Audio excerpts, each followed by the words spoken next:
បាញ់ចាប់ណាអ្នកទាំងអស់គ្នាចាភាពបញ្ចប់នឹងរៀងខ្លីតិចហើយប៉ាទៅដល់នឹង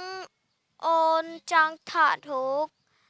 កូនមិនអីទេថតប្រហែលប៉ុស្តិ៍ក៏បានដែរមិននឹងចៅថតប្រហែលប៉ុស្តិ៍ក៏បានដែរឲ្យទៅបានទៅដល់អូម៉ែហ្នឹងហើយអូនោះទៅដល់ល្មមម៉ែអូប្រសាទគេស្អាតណាស់កូនអើយស្អាតឡងឆ្វងត្មងនេះម៉ែខំលេងយូរដែរហើយឈប់ម៉ែរកផ្លូវចូលតិចមើលផ្លូវនេះពិបាកចូលមែនហ្នឹងកូនអត់ពិបាកទេម៉ែផ្លូវគេស្រួលចូលតាតែកូនរកផ្លូវដើរទៅមើលហ្នឹងណាអូចឹងឯងកូនបាទម៉ែ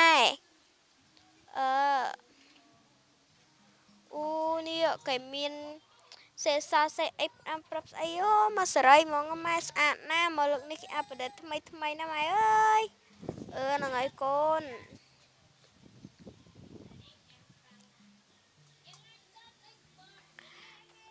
អូតោះម៉ែ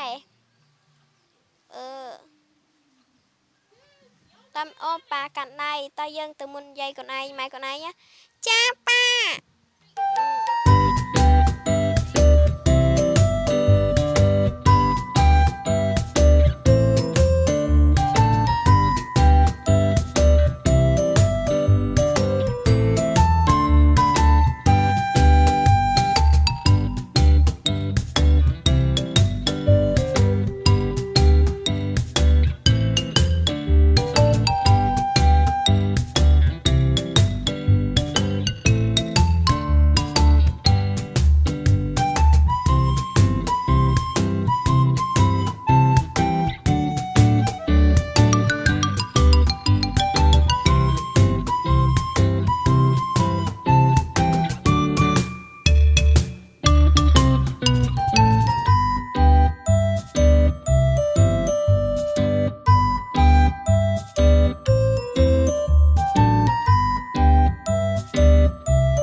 បបួប៉ាវាអីទៅថតរូបជុំគ្នាអី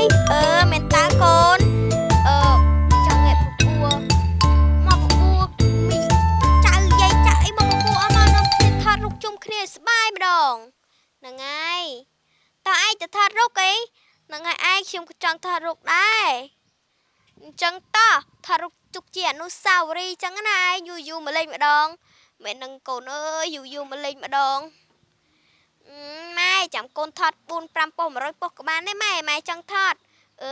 មកម៉ែរកប្លង់កន្លែងណាថតហើយហៅជាងឲ្យគេមកថតច្រឡំជាងថតហ្នឹងហើយជាងថតមើលជុំតនេះដូចនេះមិនទេរកកន្លែងណារៀងស្អាតបន្តិចថតកន្លែងហ្នឹងហ្មងណាហើយបាត់កពៅទៅណាកពៅនៅក្រោយឯងអូចឹងអើយពិបាកនោះពិបាកវ៉ៃអង្គធំអញ្ចឹងវាពិបាកតិចហើយហ្នឹងឯងថតរូបក៏ចឹងតោះស្រាប់អ្នកគ្នាចង់បាន ID នេះ ID កត់ទុកសូមរងចាំរឿងថ្មីទៀតអ្នកគ្នាបាយ